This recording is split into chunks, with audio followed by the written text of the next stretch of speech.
bahwa Nabi pernah memberikan nasihat kepada seorang lelaki untuk memanfaatkan 5 bagian dalam hidupnya. Faqala qala Rasulullah sallallahu alaihi wasallam, "Ightanim khamsan qabla khamsin." Ightanim, manfaatkanlah warisan kebaikan berupa 5 hal sebelum datang 5 yang lainnya. Perhatikan kalimat nabinya, karena beliau orang paling fasih. Ana afsahul Arab baida'anni min Quraisyin. Saya orang Arab paling fasih, kata Nabi, karena termasuk juga beliau dari suku Quraisy. Quraisy itu tingkat tertinggi kefasihan dalam bahasa Arab. Nah, ketika bicara untuk memahami bahasa Nabi harus paham. Orang paling fasih itu kalau fasohah itu kalimatnya tidak biasa. Di kalimat bahasa Arab itu ada 2, ada hakikat, ada majaz. Hakikat itu real, memahaminya tekstual. Biasanya kalau bicara pada orang awam, Nabi pakai bahasanya hakikah, langsung, tekstual, jelas perintahnya. Tapi kalau bukan orang biasa, ya, itu beliau menggunakan kata-kata tinggi, karena mereka biasa berbicara dengan uslub, gaya bahasa yang tinggi. Ahli sastra orang Arab dulu itu. Maka yang digunakan sering kalimat-kalimat majaz. Membacanya nanti oleh para ulama dikumpulkan disiplin ilmu. Kalau yang biasa ada nahwu, ada saraf. Kalau sudah naik ke atas sedikit, maka kita dapatkan nanti ada ilmu balaghah namanya. Ada ma'ani, ada bayan, ada badi'ah. Karena itu untuk memahami kata-kata Nabi, apalagi ingin mengkaji Al-Quran, ulama tafsir mengumpulkan minimal kita memiliki dasar ilmu bahasa dengan 5 pendekatan. Jadi sebelum ngaji yang fikihnya, usul fikihnya, ya kan? Ilmu-ilmu terapan yang lain, yang pertama itu bahasa dulu. Nah, kalau orang awam nggak akan, kadang-kadang nggak sampai ke situ. Wah, jurusan bahasa kok mengkaji Quran? Nah, itu belum paham. Karena para ulama itu kalau mau memahami tafsir, yang pertama belajar itu bahasa dulu. Imam Syafi'i itu berapa puluh tahun belajar bahasa Arab tuh, sampai ke kampung-kampung Arab. Untuk paham apa? 5. 1. Matnul lughah, analisis teks bahasa. Yang kedua nahwu, ketiga saraf, keempat ma'ani, kelima bayan. Nanti ada 2 tambahan, yaitu badi', yang ketujuh arud. Ya, baru nanti yang lain melengkapi, ada adab tambahan. Dalam adab ini turunannya nanti ada syair, ada qasidah. Itu turunan. Nah, apa pentingnya ini? Supaya kita paham kenapa menggunakan kata irtanim, bukan istafid. Istafid khamsan qabla khamsin, bisa kan? Manfaatkan, cari faidah dalam 5 hal sebelum datang yang 5. Kenapa irtanim? Irtanim itu kan fi'il amr, kata perintah, seakar dengan kata ghanimah. Apa ghanimah itu? Ghanimah itu harta paling berharga yang ditinggalkan. Bahkan kalau warisan, sisa harta terbaiknya itu untuk dibagi, itu ghanimah tuh. Ya, makanya dulu kita anak pesantren, kalau makan-makan di dapur masih ada sisa tuh ya, yang enak-enak ada ghanimah ya. Apalagi dulu pas hari Selasa tuh bagian ayam. Ada Kang Ikhwan tahu tuh. Ada ayam, oh itu diburu tuh. Orang langsung baru selesai sholat, langsung breng, dunia pesantren ke tempat makan. Biasanya capruk, kecap kerupuk, Selasa daging. Banyak. Nanti udah selesai semua, datang kita, alhamdulillah ada ghanimah nih. Nah, irtanim, manfaatkan, ada ghanimah, ada warisan 5 yang istimewa. Buru ini khamsan qabla khamsin, sebelum datang yang 5. Jadi ada 5 istimewa. Ini kalau habis datang lagi 5 lawannya, sudah nggak istimewa lagi, menurun keistimewaannya. 1. Syababaka qabla haramik. 1. Masa kematanganmu saat muda. Syabun itu kematangan, kematangan fisik, sehingga bisa menempuh perjalanan kemana aja tuh bisa nyaman. Anak-anak masih di bawah bapaknya, ya kan? Tapi yang muda-muda ini kan sudah boleh bergerak, kakinya sudah matang, ya kan? Tangannya matang, berangkat kemana aja kadang ditempuh tuh, ya, lebih daripada ninja Hattori itu, mendaki gunung lewati lembah gitu kan, aku kejar. Syabab, nah itu menggunakan kata syab. Ya, syabab, syubbanul yaum rijalul ghad. Ya, pemuda yang sekarang pemimpin masa depan. Tapi kapan menjadi pemuda yang baik itu? Manfaatkan kekuatan saat muda itu. Ya, kemudian semangat berpikir. Ya, semangat berpikir. Mumpung masih ada semangat yang kencang, kuat. Nah, pakai itu untuk menjemput kebaikan. Ada warisan kebaikan, warisan ilmu, warisan spiritual. Mumpung masih muda, baik, kuat, ke masjid, malam tahajud, baca Quran. Qabla haramik, sebelum yang muda-muda itu naik usia, makin berkurang kemampuan tadi. Sudah semakin sepuh misalnya kan, pasti berkurang. Saya aja kemarin olahraga merasa berkurang. Oh, ternyata sudah lebih 40 tahun nih. Nah, sebelumnya semangat terus kan? Semangat. Main bola ikut, bukan? Main ini ikut. Setelah itu pelan-pelan oh terasa ini. Ya kan? Nah, tapi dimanfaatkan itu. Olahraga itu bukan menikmati olahraganya, menggerakkan tubuh supaya bisa dipakai ibadah. Oh, masa main bola bisa, untuk ibadah nggak bisa. Ya kan? Nah, itu yang kita gunakan. Qabla haramik tuh, menggunakan kata haram lagi. Haramun. Ya, haramun itu sesuatu yang kemudian mulai menurun tapi mulai mengeras, tapi menjadi tanda. Makanya piramid kenapa disebut ahramat? Ya, ahramat. Salah satunya itu dari bawah kan besar tuh, ke atas semakin mengecil. Nah, fungsi-fungsi yang muda itu kuat, membesar. Semakin ke atas usianya, semakin sepuh, semakin mengecil fungsinya. Ya, tapi walaupun mengecil, Bapak harus punya legasi, Pak. Yang dikenang, dilihat orang. Tuh piramid berapa lama usianya? Ya kan? Sampai sekarang orang masih datang kan, kunjungi, lihat. Tapi legasi itu kebaikan atau keburukan? Orang lihat piramida langsung lihat Firaun. Kan? Nah, Firaun itu apa yang disebut kenangannya? Ngaku Tuhan, bunuh orang, gitu kan? Jangan sampai Bapak sudah tua, yang diingat itu keburukannya. Dalam, Pak, maknanya tuh. Kumpulkan kebaikan di masa muda, sehingga di masa tuanya yang disebut orang kenangan baiknya. Yang dicatat malaikat tuh kenangan-kenangan baiknya. Nah, masa muda itulah yang sekarang muda-muda itu kumpulkan itu. Terus, ya. Maksimalkan, semakin naik usia semakin diisi. Kalau sudah diisi dengan kebaikan, yang muda-muda yang sebelumnya kurang pun akan ditutup, hilang. Itulah dahsyatnya Islam. Rahmannya Allah itu kalau ada orang walaupun di masa sepuhnya dia memperbaiki diri, dia bertobat, itu masa mudanya dihilangkan kesan buruknya, dirubah menjadi hikmah. Ya, ada orang bahkan mohon maaf nih, misalnya belum Islam, pekerjaannya banyak, nggak bagus-bagusnya, tiba-tiba masuk Islam di masa sepuhnya, itu pun sebelum wafatnya, begitu asyhadu an la ilaha illallah wa asyhadu anna muhammadar rasulullah, meninggal misalnya, itu satu kalimat syahadat di ujung masa hidupnya, dalam keadaan tuanya bisa menghapuskan memori buruknya selama hidupnya. Yang viralnya itu Masya Allah, husnul khotimah, pengen seperti itu dan sebagainya tuh. Betapa beruntungnya dia. Orang udah nggak ingat lagi masa lalunya. Itulah dahsyatnya kalau kita manfaatkan betul. Karena Allah tuh Maha mengetahui tentang kita, yang mencipta kita kok. Nah, maka kalau diberi kesempatan demikian belum berubah, dengan cara apa lagi dirubah? Ayo perbaiki diri. Pada akhirnya kan pulang. Nah, pelan-pelan dilihat pakaian sudah baik belum, ya kan? Yo, malu lah. Yang muda-muda malu, yang sepuh-sepuh baca Quran tuh. Kita sering saksikan di Al-Azhar tuh. Jangan hari Ahad saja, hari-hari biasa tuh. Kadang yang muda sudah keluar kemana, yang sepuh masih nunggu syuruk, ngaji, ya kan? Nah, manfaatkan dengan baik. Keluar. Oh, jangan sampai yang nggak dihisab dituntun, anak sendiri nggak dituntun. Oh, ada hewan diajak keluar sebelum subuh tuh, dituntun tuh. Anak sendiri nggak dibangunin.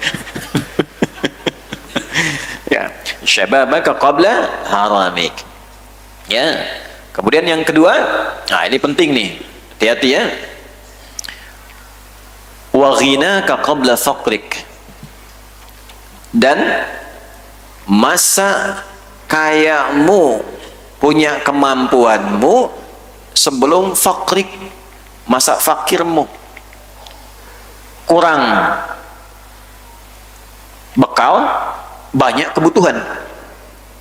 Bisa diartikan harta, bisa ya, ghina itu bisa, harta bisa. Kalau harta itu sudah merasa lebih dari batas kebutuhan kita secara pokok, yang lebih itu artinya titipan untuk ibadah. Pakai ibadah sebelum diambil lagi. Ya. Karena kalau sudah dititipkan, ya, awas hati-hati. Harus pandai membaca. Caranya bagaimana? Coba bawa ke kebutuhan pokok di rumah misalnya. Ada 5 orang.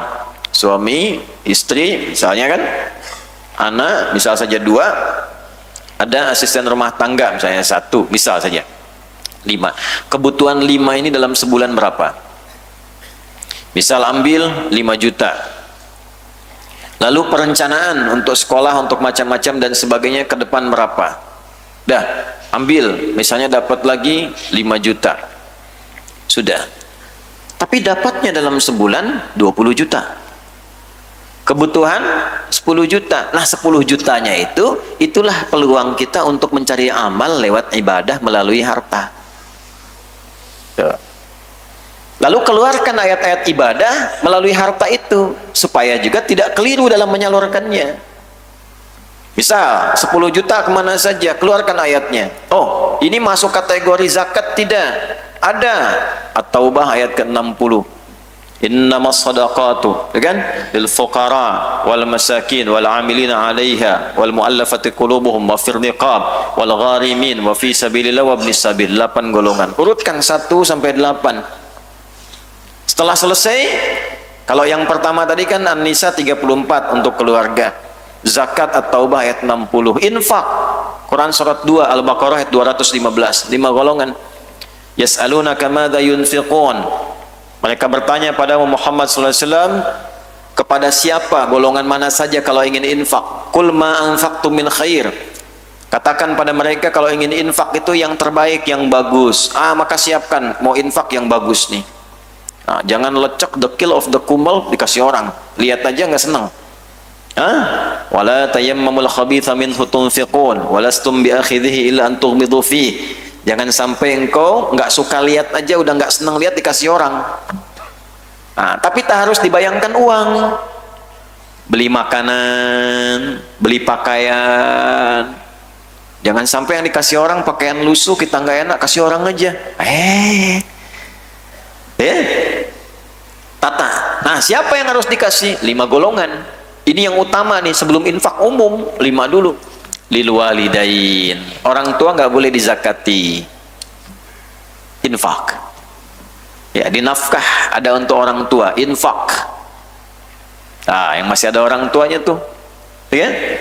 Wal aqrabin, kerabat terdekat, kakak, adik, kerabat-kerabat, bisa diartikan tetangga-tetangga dekat, ya. Kemudian siapa lagi? Wal yatama, anak-anak yatim. Kan? Siapa lagi? 4, wal masakin, orang yang berusaha kerja tapi belum terpenuhi kebutuhannya. Itu diapresiasi oleh Allah, dapat zakat, dapat infak karena masih berusaha kerja. Ya. Dapat. Mau beli ini, pengen seperti orang ke mall, belum ada. Ke warung belum ada, kerja ada. Orang cuma menyebut rojali itu, ya. Rombongan jarang beli, kan? Tapi keinginan ada, usaha banyak gitu. Dengan rohana katanya kan, ya, rombongan hanya nanya-nanya gitu kan. Apa? Karena masalah itu dapat diapresiasi itu. Ya, yang kelima wabnis sabil, di perjalanan kehilangan bekal. Keluarkan 5 itu. Nah, dari 10 juta itu bagi sini, sini, sini, sini. Nanti baru infak umum Al-Baqarah 261 itu. Ya, masalul ladzina yunfiquna amwalahum fi sabilillah. Semua jenis sabilillah keluarkan. Di Al-Azhar ada kegiatan apa nih sabilillah? Ini ngaji begini. Ya, misalnya ada kotak infak diisikan. Nah, itu bukan mobil-mobilan. Ya, ada ustadz-ustadz yang lain ngaji, pengajian ibu-ibu, anak-anak TPQ apa macam-macam. Ya, baru itu umum yang di dalam, yang keluar. Di Palestina kita doakan ya. Nah, kunut nazilah, kunut subuh, doain, masukin tuh, minta. Ya, Allahumma ya khairan nasirin, Allahumma ansur ikhwanana fi Palestin, fi Gaza khasatan, waj'al ya Allah ahyahum mujahidina fi sabilik wa mautahum syuhada wa alhiqna mahum fi rahmatika ya arhamar rahimin. Ya Allah, yang dengan segala kuasa-Mu, Engkau yang mampu menolong di tengah kelemahan kami yang belum bisa bersatu, untuk menolong segala kebaikan dengan izin-Mu. Mohon berikan anugerah pertolongan terkuat kepada saudara-saudari kami di Palestina, di Gaza khususnya. Jadikan yang hidup memiliki mental pejuang, bila pun wafat sebagai syahid fisabilillah, dan sertakan kami bersama mereka dalam kemuliaan yang Kau berikan pada mereka. Walaupun cuma bisa berdoa, hanya bisa mengalirkan kekuatan yang terbatas saat ini, minimal berdoa lalu minta disatukan umat Islamnya supaya sadar tidak banyak hubud dunia. Ya, hubud dunia wa karahiyatul maut. Takut kalau membela tarifnya dinaikin tinggi. Takut kalau membela begini, meninggal juga. Karahiyatul maut, wafat juga. Ya, pada waktunya, tapi proporsional apa yang bisa kita lakukan. Nah, itu kumpulkan satu-satu itu. Nah, wa ghinaka qabla faqrika. Ghina yang kedua, ghina kemampuan untuk menangkap pengetahuan. Mumpung masih kuat memorinya, perbanyak. Kalau sudah punya titik lemah, sulit. Ya kan? 3. Teruskan. Wa faraghaka qabla syughlika. Nah, ini masuk auqatik. Wa faraghaka, dan waktu luangmu, lapangmu sebelum sibuk lagi. Jadi kalau sudah merasakan ada kesempatan untuk beribadah, pakai sebelum datang kesibukan yang baru. Malam biasanya bangunnya mepet subuh. Ya. Tadi subuh jam berapa? 4:45, 4:43, 4:45. Ayo, gak apa-apa terjadi perbedaan pendapat. Ini menunjukkan bahwa berasal dari tempat yang berbeda-beda. 4:45 biasanya bangun misalnya pas 4:43, 4:45 adzan, ya kan? Ini tiba-tiba bangun jam 3:30. Siapa yang bangunkan? Berarti ada faragh, ada jeda, ada luang. Gunakan itu sebelum datang yang lainnya lagi, kesibukan yang lain. Jadi kalau nggak dimanfaatkan, nanti datang yang lainnya yang mengisi ruang-ruang itu. Datang kantuk lagi, tidur lagi, ya kan? Sama dalam berbagai kesempatan, ada peluang apa yang sifatnya itu lenggang, lapang bagi kita mengerjakan satu hal, jangan dipakai pada yang nggak bermanfaat. Lamun aja. Ya, madza ta'lamun? Apa yang kau lamunkan? Ya, itu isi, jangan banyak berkhayal, nggak ada manfaatnya. Lebih baik lakukan. Ya, lebih baik apa? Kerjakan. Wah, nanti kalau saya insya Allah hafal Quran nih, wah saya akan begini. Nah, mumpung sudah punya harapan itu, cepat menghafal. Ya, jangan salah kesimpulan. Di dunia pekerjaan juga begitu. Proyeknya belum dapat, sudah dipikirin untungnya.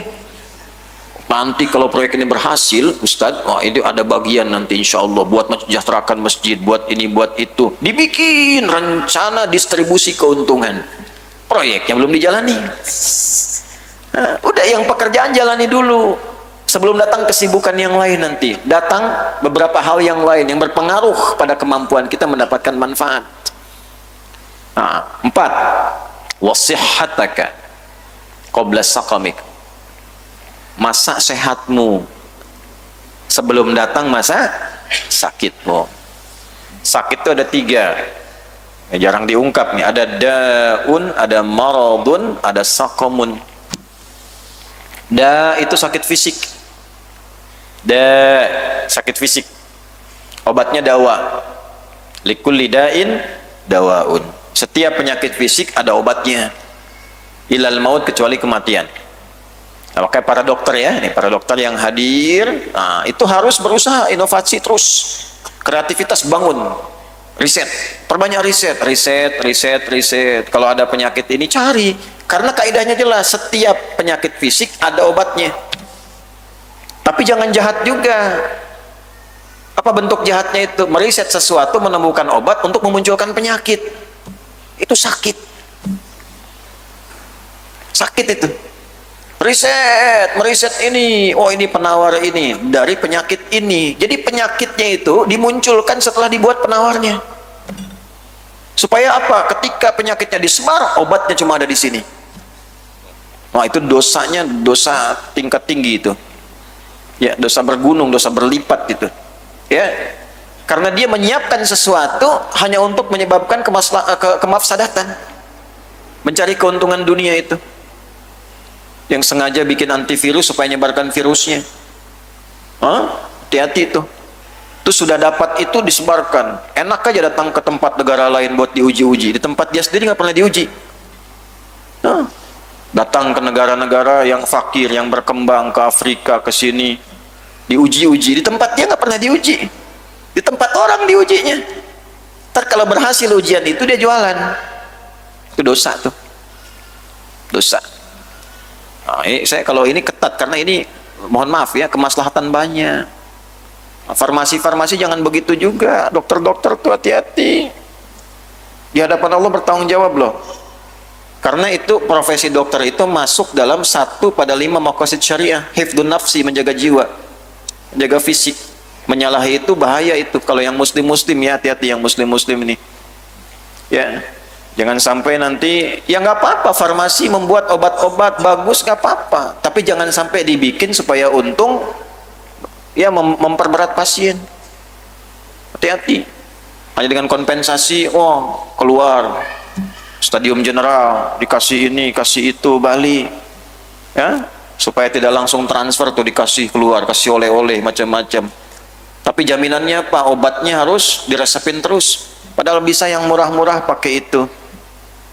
Padahal bisa yang langsung sembuh dikasih ketergantungan, dosa banyak itu. Karena yang harusnya sehat dibikin sakam, dibikin sakit, bahaya, nggak boleh. Yang muslim. Ya, karena itu dihisab di hadapan Allah Subhanahu wa Ta'ala. Karena kerja kita pakai iman, imannya aktif. Kecuali imannya tidak aktif, kerjanya pakai pikiran. Selanjutnya apa? Ada marad. Marad itu umumnya penyakit di hati di sini. Tadi fisik, yang kedua apa? Di hati, di jiwa. Fi qulubihim marad. Bukan fi qulubihim da, fi qulubihim marad. Penyakitnya hati. Iri, nggak ada iri mata kan? Irinya iri hati. Ria, sum'ah, pengen banyak didengar. Itu penyakit hati. Nifaq, penyakit hati. Nah, ini lebih berbahaya dibandingkan penyakit fisik. Kalau penyakit fisik belum tentu tembus ke hati. Sakit, jiwanya sehat, masih mau sholat, baca Quran, masih jujur. Kalau ini sakit, tembus semua ke sini keluar. Rianya di sini, tapi pamernya di sini. Ya, pamernya di sini. Pamernya di sini, status bikin. Ya. Alhamdulillah ya, yang dulu biasanya jalan kaki sekarang Allah sudah kirimkan mercy. Hati gitu. Itu kecil-kecil penyakit. Kalau ada penyakit naktah sauda di hadis Muslim, tutup. Nah, cahaya itu ketika mau dipantulkan ketutup begini nih. Ya, tuh. Mau diminum susah. Dimasukin apapun susah karena ketutup. Nah, ini yang nutup, ini penyakit hati, ini bahaya. Bahaya, apalagi nifak, paling tertinggi nifak. Ya, orangnya munafik. Nah, kalau nifak itu sudah bahaya. Munafik itu penyakit paling parah. Kalaupun ibadahnya untuk memenuhi nifaknya. Gitu. Jadi bukan memenuhi kebutuhan jiwanya, memenuhi kebutuhan nafsunya, penyakitnya itu. Ya, karena itu di Quran surat 4 ayat 142 itu kan.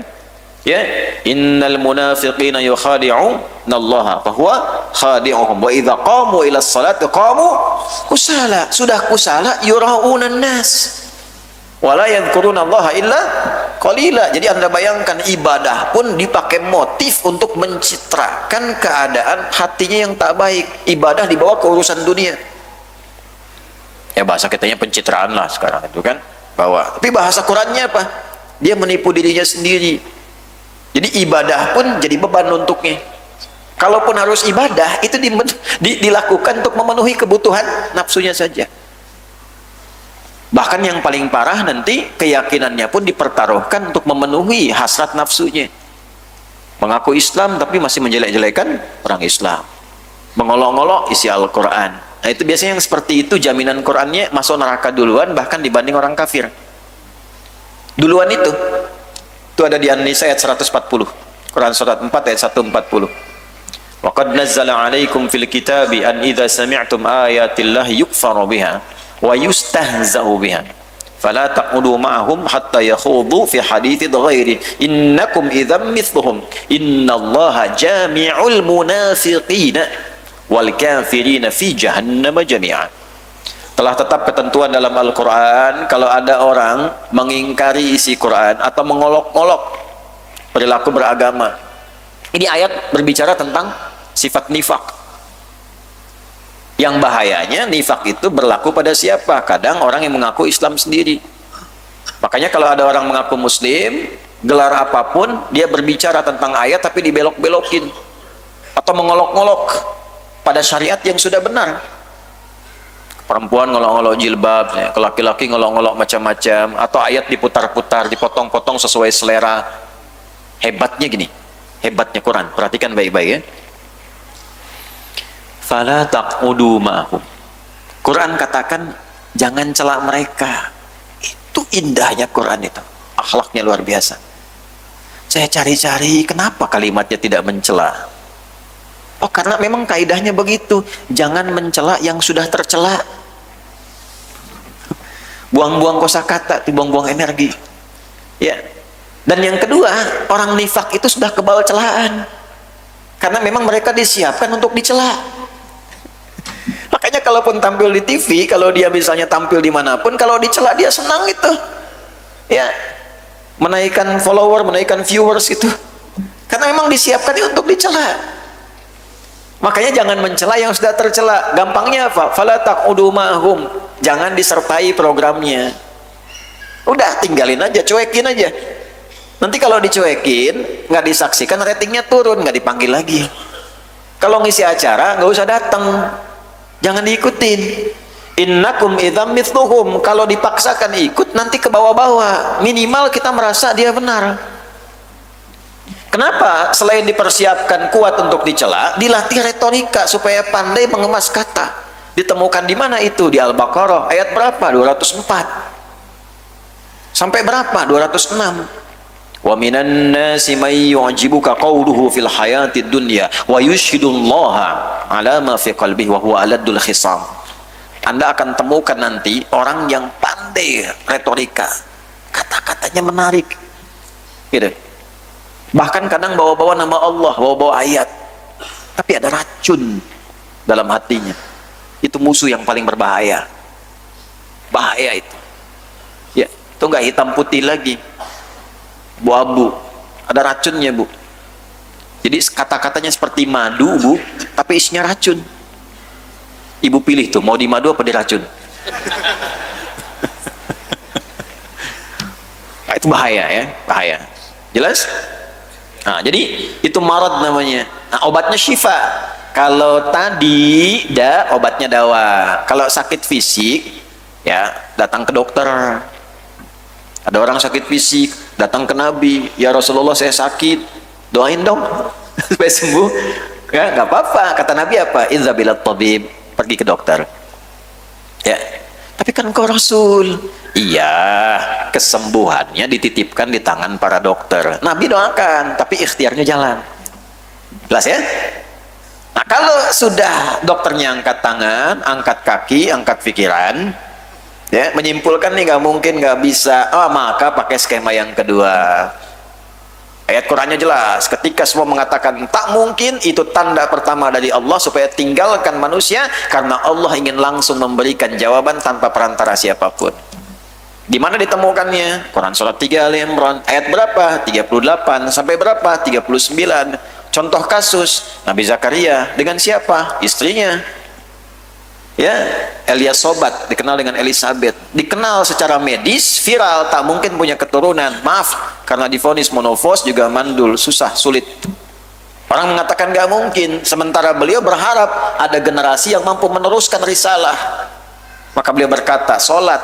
Dalam sholatnya beliau menyampaikan, hunalika da'a Zakaria rabbah, qala rabbi habli min ladunka dzurriyyatan thayyibah. Cari nama al-asmaul husna sesuai kebutuhan. Ya Allah, habli, wahab, sifat wahab, yang maha memberi tanpa batas. Orang membatasi aku, sekarang aku minta padamu yang punya pemberian tanpa batasan. Orang mengatakan aku tak mungkin punya keturunan, aku minta darimu saja, bukan yang lain. Engkau pasti mendengar doaku. Kalau pada yang maha mendengar belum terkabul, kepada siapa lagi hamba mesti minta, ya Allah? Turun jawaban langsung. Fanadatul malaikatu wa huwa qaimu yusalli fil mihrab. Nah, ikhtiarnya, tarekahnya salat. Di mana? Bukan tempat biasa, bikin mihrab, salat, minta. Turun langsung malaikat mengabarkan, annallaha yubashshiruka bi Yahya. Allah memberi kabar gembira, engkau akan punya anak, namanya pun langsung dikasih oleh Allah, Yahya. Hidup yang mustahil menurut manusia, lahir dari rahim seorang perempuan yang divonis monofos dan mandul, bayi yang hidup, kata Allah jadi dan hidup. Nah, itu. Jadi ada tarekah yang keduanya, yaitu apa? Gunakan konsep syifa. Nah, syifa itu latihan membersihkan jiwa, asalnya itu supaya jiwanya bersih. Kalau bersih, terkoneksi cepat dengan Allah, apapun diberikan. Latihannya bagaimana? Syifa ditemukan di mana? Nggak ada di klinik. Rumah sakit nggak ada. Poli gigi, poli jantung, poli mata ada. Poli iri, poli ria nggak akan ditemukan. Ada. Ditemukannya di mana? Masjid, sholat, Quran. Quran itu ada syifa di setiap hurufnya.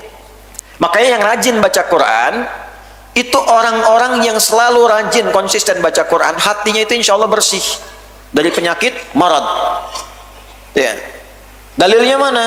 Di Al-Isra ayat berapa? 82. Wa nunazzilu minal Qur'ani ma huwa syifaa'un wa rahmatul lil mu'minin. Diturunkan di ayat-ayat Quran itu ada rahmat, ada syifa. Jadi kalau ngaji, walaupun namanya Bu Syifa, nggak pernah ngaji, nah, repot. Nah, tapi kalau kita ngaji, bersih hati, enak, tenang gitu, lembut, ya. Nah, yang ketiga baru sakam penyakitnya, sakamun. Sakam itu biasanya menurunnya kesehatan yang disertai dengan penyesalan. Ya, waktu sehat jarang ke masjid, begitu sakit baru pikir, ya Allah, kenapa dulu saya nggak berangkat? Ya kan? Punya kemampuan, harta banyak, sehat, nggak pernah mau haji, nggak pernah berusaha untuk berangkat. Begitu sudah sakit, harta ada, baru nyesal, ya Allah, kenapa dulu saya nggak lakukan itu? Nah, gunakan sehatmu untuk beramal baik sebelum kau sakit, terus menyesal. Ya, ini berbeda. Awas, kenapa kalimatnya sakam? Karena ada orang walaupun sakit tetap dia beribadah. Itu. Dulu ada ibu tuh Bu, mak izin Bu ya, maaf, di satu kota daerah, di desa lah, bukan kota daerah, insya Allah. Dalam sakitnya pun masih kalau dengar pengajian pengen berangkat. Bu, tuh kali divonis sudah pendengaran kurang, gigi sudah mulai satu-satu gitu, tanggal, ada diabetes akut dan sebagainya, lemah, udah nggak bisa jalan. Dengar tiba-tiba informasi ada pengajian, minta digendong sama suaminya, pengen datang. Yang penting ada di situ. Itu dalam sakitnya pun masih pengen hadir. Itu bukan sakom namanya. Ya, ini apa yang terjadi? Dimuliakan oleh Allah. Satu kali tiba-tiba sembuh. Itu kalau sudah begitu, anak juga dapat barokahnya Bu. Anaknya sampai izin cuti dulu kuliah, merasa supaya uang dari orang tua untuk support kuliahnya dipakai untuk ibu dulu supaya sehat. Tuh kali sedang di rumah, tiba-tiba ibu itu bangun, sadar. Ini kisah nyata. Bangun, sadar, ganti baju, bagus. Terus ngajak suami sama anak ke ruang tengah duduk. Bingung suami anak juga. Sehat gitu cara.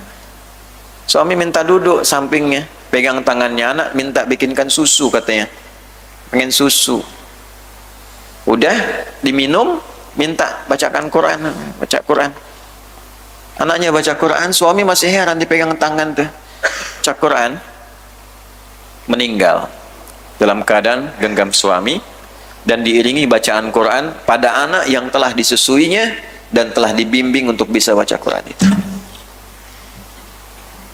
Nah, coba nanti gimana itu kita tuh orang tua tuh kalau nggak investasi pada anaknya, jangan sampai yang mandikan orang lain, yang nyolatkan anak nggak punya kemampuan nyolatkan.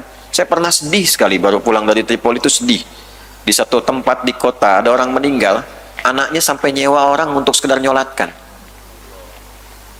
Sayang bapak ibu keluar uang begitu banyak dan sebagainya, tapi lemah. Nah, itu bukan sokam ya. Nah, jadi gunakan sehat sebelum nanti sakit datang terus menyesal. Nah, itu sokam namanya ya, bahwa sakim ya, banyak penyesalannya, kayak orang sulit mendapatkan apa yang diharapkan. Yang kelima, wa hayataka qabla mautik, ini umum, hidupmu sebelum wafatmu. Dah, jangan terpedaya dunia, kembali ke ayat tadi itu. Gak apa-apa dunia, ayo maksimalkan untuk mensupport akhirat, jangan terpedaya, secukupnya aja ya. Minta sama Allah boleh untuk kepentingan ibadah. Saya berdoa bangun pesantren, minta ya Allah, ini wakaf ya Allah, ini wakaf milikmu, tunjukkan pada manusia kalau milikmu itu ya megah, milikmu itu baik, beri kemampuan kami menjaga. Uang nggak punya pak, tapi setiap ada kebutuhan bayar sampai sekarang alhamdulillah nggak pernah nunggak jadi itu. Cukup besar biayanya, saya minta bangun sekaligus, jangan satu-satu, milik Allah kok, nggak mungkin Allah nggak kasih itu.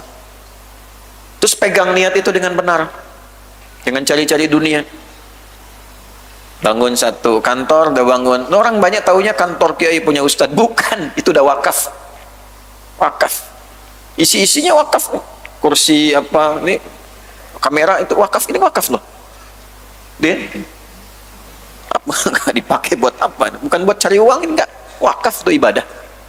Kirim siswa keluar, kalau buka kita beasiswa itu bukan untuk kita, tanya yang kami kirimkan pernah nggak diminta uang, dah ada untuk balik lagi. Jadi kalau saya meninggal ada yang teruskan ngaji lagi, anak-anak belajar begitu. Sekolah kita bangun tuh ya, supaya apa? Terjaga hukum-hukum Allah. Itu jaga selama hidup. Antum punya peran yang saling melengkapi, nggak harus semua jadi ustadz. Oh, kalau semua jadi ustadz, siapa yang jualan, siapa yang dagang ya, semua ayo yang belajar serius, niatkan ibadah mumpung masih hidup. Kalau sudah meninggal nanti menyesalnya banyak. Fa'asaddaqu akum nasolid, ya Allah sebentar aja supaya bisa hidup lagi, pengen beramal, nggak bisa diakhirkan, nggak bisa dimajukan ya. Kau yang memulai, kau yang iya gitu ya. Yo. Nah di sini ini jeniusnya ini Mbah Hashim di sini. Kenapa digunakan syab?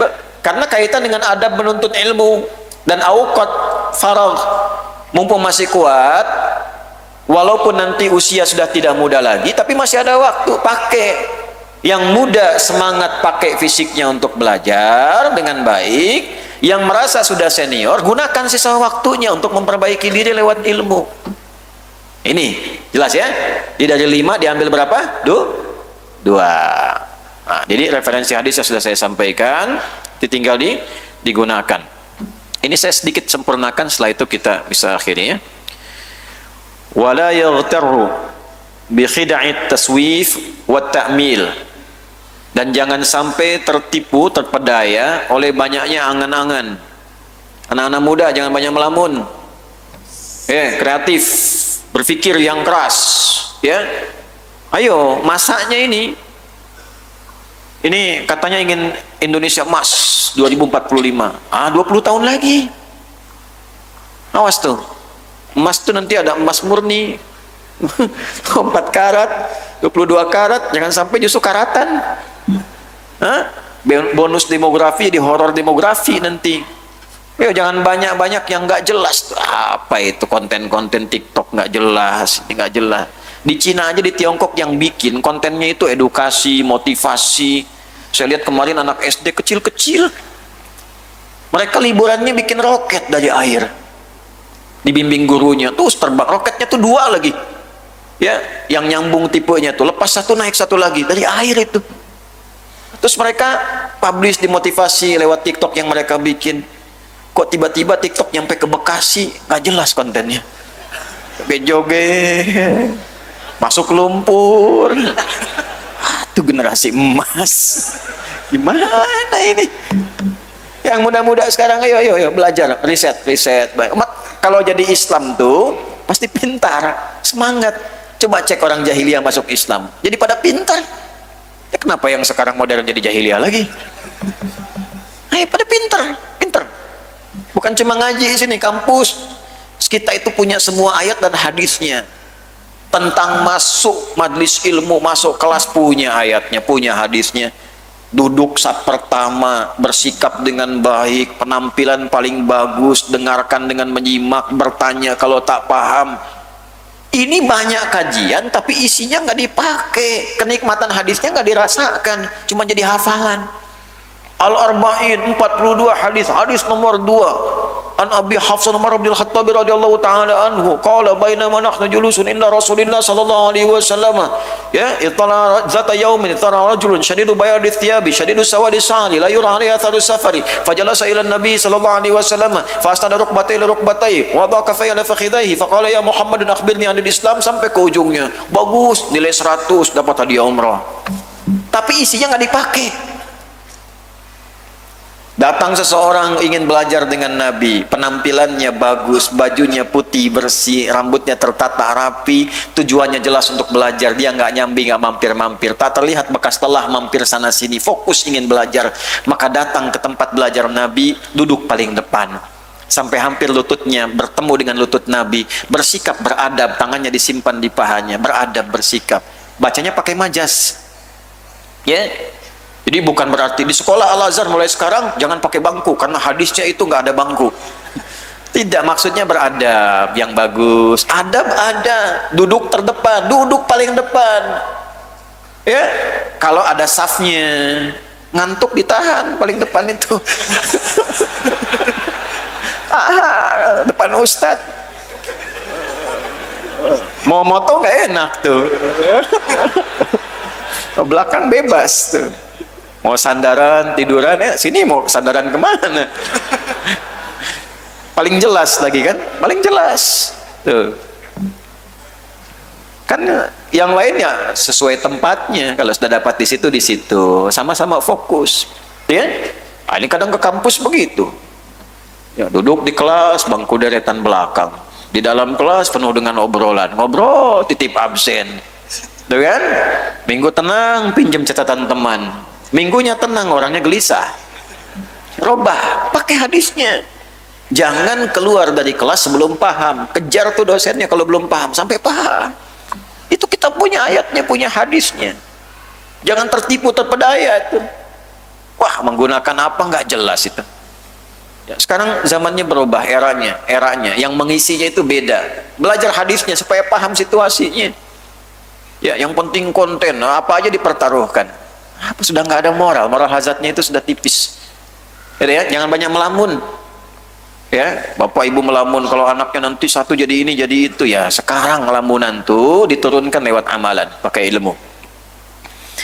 Fa inna kulla sa'atin tamurru min umrihi la badala laha aw la iwadu anha. Harus sadar setiap waktu yang berlalu dalam kehidupan kita terus berjalan, tidak bisa digantikan, tidak bisa kembali lagi. Nah, yang sekolah-sekolah nanti ujungnya menyesal ketika tidak digunakan dengan baik. Pesantren 6 tahun, nggak serius belajar, nanti sudah dewasa pengen pesantren lagi. Jadilah pesantren kilat. Hah? Pengen belajar lagi. Wah, mumpung masih ada, gunakan dengan baik waktunya. Belajar, karena nggak bisa diulang. Ada waktu untuk ngaji, nanti pekan depan, padahal sekarang kosong, pekan depan nanti sebelum nyampe meninggal misalnya, atau kajian nggak berlangsung. Ya. Wa in yaqta'a ma qadara alaihi min al-'ala'iq asy-syaghilah wal 'awa'iq al-ma'iqah an tamamit talabi wa badhil ijtihadi wa quwwatil jiddi fit tahsil fa innaha qawati'u tariqit ta'allum. Atau nanti ada kesibukan lain selain waktunya berlalu, ada kesibukan-kesibukan lain yang mengisi ruang-ruang kosong itu, sehingga dengan ruang-ruang kosong itu yang tadinya bisa bersungguh-sungguh, kemampuan untuk serius, untuk mencatat, memahami, diisi dengan yang lain. Ketika yang lain masuk, peluang yang baik untuk menuntut ilmu itu tidak didapatkan. Itulah penghalang-penghalang kita mendapatkan jalan-jalan ilmu untuk belajar dengan baik. Nah, jadi yang ketiga ini secara singkatnya adalah bagaimana kita menggunakan peluang sebaik-baiknya untuk mengumpulkan pengetahuan.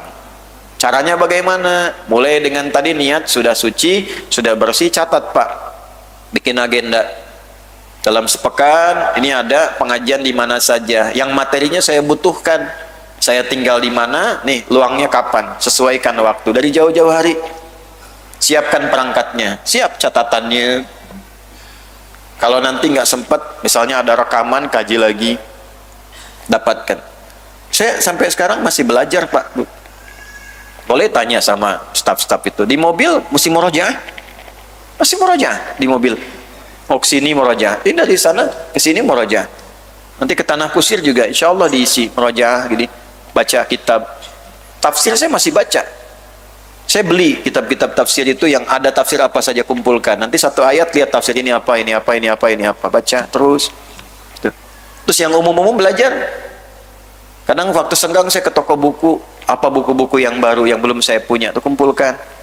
Itu satu-satu. Kadang belajar, lihat buku matematika, buku fisika, buku kimia, beli, pengen tahu gitu kan, belajar, nggak apa-apa. Ada anak kedokteran pengen belajar, saya bilang boleh belajar, tapi saya minta modul kedokterannya, ajarkan saya itu, supaya saya tahu juga.